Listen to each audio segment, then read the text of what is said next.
very new, and it's putting a lot of stress now on our customers to trying to help interpret those and certify their systems to actually be not hit by the penalties. And as you're in the industry, you know that some of the customers are not that much profitable, so those are things that will put them into more economic distress than they are currently, so it will be key for them to stay on track, such as I do need to do with the time. So some of the key elements are really value-based purchasing, event-based, and actually let me skip due to time to the next one where I'll actually show the transition. In the past, for those of you who are in the industry, physicians and clinicians were paid for a service, not for an outcome. So the more services you provided, the more economically profitable potentially it was. So it in cases sometimes it didn't really provide or drove the right behavior. So then came the next trend of doing more pay for performance, saying your pay is linked to the outcome. This third stage, which is we're going into, is more an episode-based payment where you're being compensated not only for a surgical procedure or for a certain other procedure, but for an entire bundle of services, which is a hip replacement with all it entails.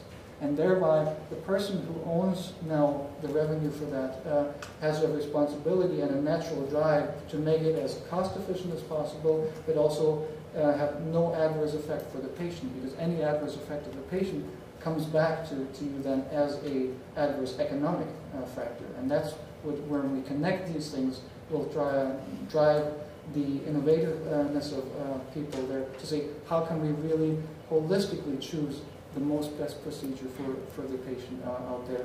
And the end game will be a global payment, and this is the true accountable care, where a provider is managing the entire population, and the provider is being paid to keep this population healthy. So you get a single amount per year for all your patients, whether they have cancer, they have predispositions, they're marathon runners, and you now have to find ways to keep your population healthy, because if that person goes to the hospital, which is more expensive care, you're actually losing money, you're losing your profit. So you're trying to find ways to keep your population healthy and drive them to the ultimate outcome. And this is really the core of ACO. Quickly, coming to the industry, traditionally the healthcare IT industry has focused around the acute hospital setting. This is where it started. Some companies started as revenue cycle, meaning providing administration and billing function. Others started in the more clinician support thing. But with ACO, the industry is actually expanding out more. And if you look at that left part of the screen, which actually represents the big players, such as Siemens, that are in the industry, they truly only represent 30% of the market, and they are highly fragmented. And you have a lot of other companies, such as Vidcon and others, which are in the other end and need to work together to provide that holistic model of care to the customer or to the patient. So in the past, the IT systems were highly fragmented, interfaced, and clunky to use. And so for the future of it will be actually a more highly integrated one.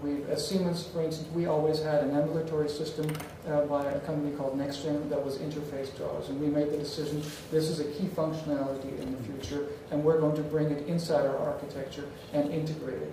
However, we believe that you cannot control and manage the entire ACO by one single vendor and one single company. So what we have is we purchased a company, a health information exchange company, where we can extract data from our systems and other systems for analysis, for genomics, and other extrapolation.